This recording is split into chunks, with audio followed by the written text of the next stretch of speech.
Hi, my name is Victoria Coles, and here is the Module 2 activity for community observations.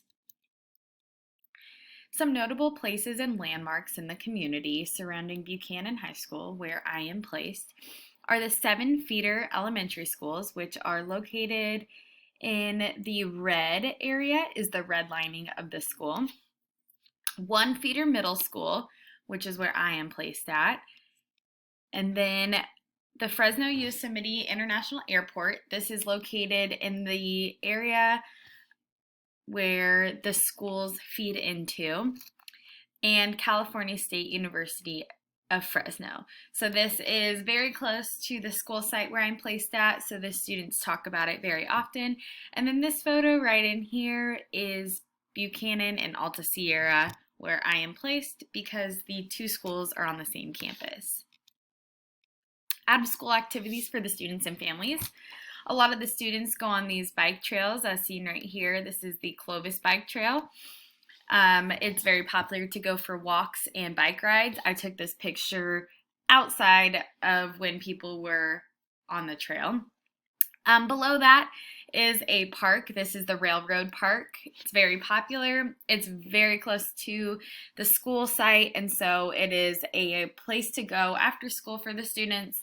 Families go there and hang out on the weekends, and it is usually very populated. Down here are the field space of Buchanan. As you see right here, there's softball fields, baseball fields, soccer fields, football fields. There's a lot of fields. So this is a very popular place to be after school hours. Practices happen here.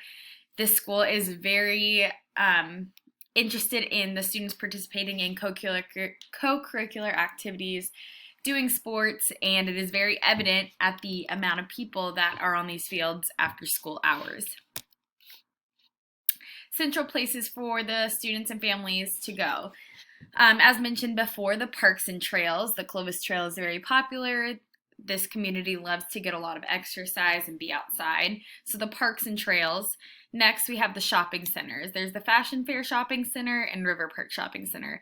These are mentioned a lot by the students when I ask what they're doing this weekend. A lot of them say they're going to Fashion Fair or River Park. So those are typically populated places where the students like to hang out with their families. The next is the Clovis Rodeo Grounds. This is a very popular activity for the students to do in April. There's also sometimes some events that happen in Old Town Clovis, which leads me to the last point of a central space. This is a location where the students and families can go to shop, eat, and hang out. It has a good representation of what the town is about. Next, we have the cultural expressions in the community. This one was a little bit difficult to find. However, when I asked the students some places that they feel represented in the community, these are the ones that they came up with. The Clovis Dry Creek Museum. So this is placed in Old Town Clovis. It has a lot of old artifacts of what brought this town to be. It's very centrally located, so the students are able to access this. This is the photo below. These 2 are the Veterans Memorial Center. So this is where some conferences take place and lots of community events. It's a hall. And then below is a brand new mural that has been painted to honor the veterans. Oftentimes there are memorial sites out there with flowers to honor those veterans. And below that is a church. So this is the closest church to the Buchanan High School and the Alta Sierra High School, or Alta Sierra Middle School, sorry. So when asked, by far the students said that the churches represent them the most, and this is where they spend a lot of time on Sundays. So I made sure to include that in there. Important spaces for teachers to visit and learn about when trying to educate the students in this community. The Buchanan Fields, I think, would be a great place to go and explore just to see what the students are doing outside of school, how they are interacting with each other, and the impact that sports have on this community. The next would be to go to the parks and see how the families interact with each other, go on the trails, go for a walk, and see what the community has to offer during exercise and being outside. And lastly is the Veterans Memorial. This is also the name of their football stadium, so you can tell that the veterans and memorializing them is very important to this community. So going to the Veterans Memorial Center and also checking out the football field will be a great exploration for the teachers coming into this community. Next would be the influential leaders in this area. So first we have Doc Buchanan. This is the person who founded the Clovis Unified School District. It is placed on this top photo right here. He is actually, the school that I am placed at is named after him. And this is a photo of him and his kids. So this is a pretty neat example of how he impacted the school district and how he is impacting the school that I am at right now. A lot of people look up to him and his philosophy. Next, we have Dr. O'Farrell, who is on the right in this photo. She is placed next to the superintendent of Fresno Unified, so they work closely together, but she is the superintendent of Clovis Unified, and she is very looked up to. And lastly, in this photo right here, we have Mayor Drew Bessinger. He is a very important leader in this community. People look up to him, and he is the mayor, so that's another important feature.